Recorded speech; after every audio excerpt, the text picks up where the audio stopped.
नमस्कार प्यारे बच्चों, कैसे हैं आप सब। आशा करता हूँ कि सब अच्छे होंगे। आज हम वर्कशीट यानी क्रियाकलाप 51 यानी 51 करेंगे। ये 2 सितंबर 2020 की है और यहाँ पर आप बच्चे का नाम लिखेंगे, यहाँ पर अपनी कक्षा लिखेंगे और यहाँ पर आप अपने टीचर का नाम लिखेंगे। तो चलिए शुरू करते हैं। सबसे पहले हम साप्ताहिक गतिविधि करेंगे जो हम हर हफ्ते यानी हर वीक हम करते हैं। इसमें हमें क्या करना है, इस सप्ताह भी हम प्रतिदिन 2 मिनट माइंडफुल यानी ध्यान देने की प्रक्रिया करेंगे। ठीक है, यह कार्य आप सुबह सुबह करेंगे तो और भी अच्छा महसूस करेंगे। इस एक्टिविटी में हमें क्या करना है बेटा, इसमें हमें चुपचाप 2 मिनट के लिए बैठना है। ज़मीन पर बैठे, बेड पर बैठे, कहीं भी बैठे, सीधे होकर बैठे, कमर सीधी करें, किसी चीज़ का सहारा ना लें और अपनी आंखें बंद करके 2 मिनट तक बिना कुछ बोले हम ध्यान से बैठेंगे। ये करने के बाद हम आज की एक्टिविटी पे आते हैं यानी आज की गतिविधि पे आते हैं। तो इसका नाम क्या है, बेकार चीज़ों को उपयोगी बनाएं, कुछ नया करके दिखाएं। तो जैसा नाम बता रहा है, हम कोई भी बेकार चीज़ लेंगे और उससे कुछ नया बनाएंगे जो हमारे काम आ सके। हमारे घरों में ऐसी बहुत सारी वस्तुएं होती हैं जो अब किसी काम की नहीं है यानी बेकार हो गई हैं। लेकिन यदि उन वस्तुओं पर थोड़ा सा काम किया जाए तो वे हमारे लिए उपयोगी साबित हो सकती हैं। उदाहरण के लिए पानी की पुरानी बोतलों में हम छोटे छोटे पौधे उगा सकते हैं। जैसे देखो बेटा, ये साइड में चित्र में दिखाया हुआ है ना, ये देखो, इसने पानी की पुरानी बोतल लेके उसमें पानी डाला और उसमें पौधे उगा दिए। तो इस तरीके से हम घर में पुरानी चीज़ें या जिनको हम बेकार समझकर फेंक देते हैं, हम उन्हें दोबारा इस्तेमाल कर सकते हैं। तो चलिए अब हम एक एक्टिविटी करेंगे और देखते हैं उसमें क्या करना है। आइए करके दिखाते हैं। सबसे पहले आपको नंबर 1 पे क्या करना है, अपने घर में से कोई 2 ऐसी वस्तुएं ढूंढिए जो बेकार हैं। ठीक है, आपको अपने घर पे देखना है, कोई 2 ऐसी चीज़ें ढूंढें जो आपको लग रही हैं कि बेकार है और आप उन्हें फेंक देंगे। फिर क्या करना है, सोचिए कि इन वस्तुओं को किस प्रकार उपयोगी बनाया जा सकता है, यानी क्या इनमें कुछ बदलाव करके इनका प्रयोग किसी और काम में किया जा सकता है। देखो बेटा, जैसे ऊपर यहाँ पे इन्होंने खराब पुरानी बोतल को दोबारा उपयोग में ले रखा है इधर, वैसे ही आपको भी उन्हीं 2 चीज़ों के साथ करने का सोचना है कि जो पुरानी वस्तुएं आपने ढूंढी हैं घर पे, आप उनको दोबारा इस्तेमाल कर सकते हैं कि नहीं।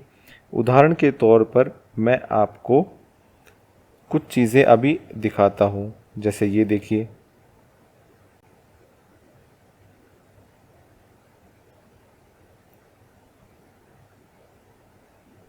तो जैसा कि आपने देखा कि हम पुरानी वस्तुओं को लेकर अलग अलग चीज़ें बना सकते हैं और उन्हें दोबारा इस्तेमाल भी कर सकते हैं। हम उदाहरण के तौर पर इस पेन स्टैंड को लेकर आगे की प्रक्रिया करके देखते हैं।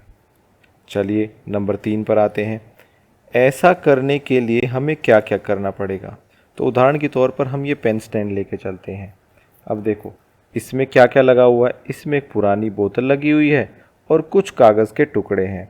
बस सिर्फ इतना ही चाहिए। आपको करना क्या है, इसमें एक पुरानी बोतल को लीजिए, उसका निचला हिस्सा काट लीजिए और अपने हिसाब से या जो आपको अच्छा लगे पुराने कागज़ पर वो डिज़ाइन या आप जैसे टेडी बेयर बना सकते हैं और उसको उधर चिपका दीजिए।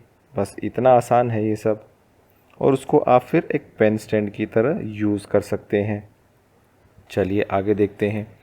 क्या आप यह काम खुद कर सकेंगे या इसके लिए आपको घर के किसी सदस्य की मदद लेनी पड़ेगी। तो बेटा ज़्यादातर काम आप कोशिश करें कि आप खुद ही करें, लेकिन जहाँ तक काटने की बात आती है जैसे चाकू कैंची से, तो आप बिल्कुल भी अकेले नहीं करेंगे। आपको हमेशा अपने से बड़ों की सहायता लेनी चाहिए।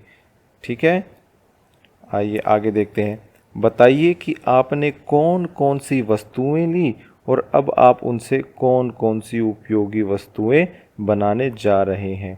अब देखो बेटा, जैसा इस चित्र में हमने देखा था कि हमें इसमें सिर्फ दो ही चीज़ें चाहिए थी, एक पुरानी बोतल और कुछ पुराना कागज़, ठीक है।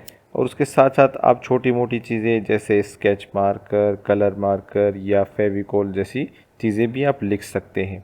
अब ज़रूरी नहीं है आप यही बनाएं, आप अपनी सहूलियत और आपके पास जो चीज़ें हैं उनके हिसाब से कुछ और भी बना सकते हैं। तो यहाँ पे आपको क्या करना पड़ेगा, यहाँ पे वो आइटम या जो भी सामान आप लिखेंगे या यूज़ करेंगे वो आपको इधर लिखना है। जैसे हमने यूज़ किया है तो यहाँ पे हम लिख देंगे हमने क्या यूज़ किया, हमने पुरानी बोतल यूज़ करी है, ठीक है, प्लास्टिक की बोतल हमने यूज़ करी है। उसके अलावा हमने क्या यूज़ किया है, हमने कागज़ यूज़ किया है, ठीक है। उसके अलावा क्या करेंगे हम, उसके अलावा हमें गोंद का इस्तेमाल किया है, ठीक है। तो ऐसे करके आप जो भी इस्तेमाल करेंगे वो इधर लिख सकते हैं, ठीक है। उसके बाद आपने क्या करना है, अपने प्रयास को अपने शिक्षक के साथ ज़रूर साझा कीजिए। तो आपने जो भी बनाया उसकी फ़ोटो खींच के आप अपने टीचर को भेज सकते हैं, ठीक है बेटा। अब चलिए आगे देखते हैं, जब आपका ये सब हो जाए आगे देखते हैं क्या करना है। ज़रा सोचिए, यदि सभी लोग इस प्रकार से वस्तुओं को उपयोगी बनाने का प्रयास करें तो इससे क्या लाभ होगा। अब देखो, सबसे पहले आपने क्या किया, आपने पुरानी वस्तुएं ली हैं, ठीक है। तो सबसे पहला लाभ क्या होगा कि आपको नई चीज़ें नहीं खरीदी, तो आपके पैसे की बचत हो गई, ठीक है। आपको दुकान से जाकर नई चीज़ नहीं लानी, आपने पुरानी चीज़ों से ही कुछ नया बना लिया, तो नया नहीं खरीदा तो पैसे की बचत हो गई, ठीक है। उसके बाद आपने क्या किया, उसके बाद कूड़ा जो आप फैलाते वो भी कम हो गया, कूड़ा नहीं फैलाया आपने, ठीक है। जो आप कूड़ेदान में डाल देते आपने उसको दोबारा इस्तेमाल कर लिया, ठीक है। और इसके अलावा देखो बेटा, जब आप कूड़ा नहीं फैलाओगे तो आप और क्या करोगे, आप पर्यावरण की रक्षा करोगे, ठीक है बेटा। पर्यावरण की रक्षा समझते हो कि आप गंदगी नहीं फैलाओगे या आप नई चीज़ बनाने के लिए पेड़ वगैरह नहीं काटोगे, ठीक है। तो पर्यावरण की रक्षा करेंगे हम। तो और ऐसे करते करते और भी बहुत सारे फ़ायदे हो सकते हैं, जो आपको जो अच्छा लगे वो आप इधर लिख सकते हैं। आज की क्लास यहीं ख़त्म होती है, कल फिर मिलेंगे और कुछ नया सीखेंगे। आप हमारे चैनल को सब्सक्राइब कर सकते हैं और कोई डाउट या प्रश्न आपके मन में है तो आप नीचे कमेंट सेक्शन में पूछ सकते हैं। हम कोशिश करेंगे कि जल्द से जल्द उस चीज़ का जवाब दिया जाए। थैंक यू एंड जय हिंद।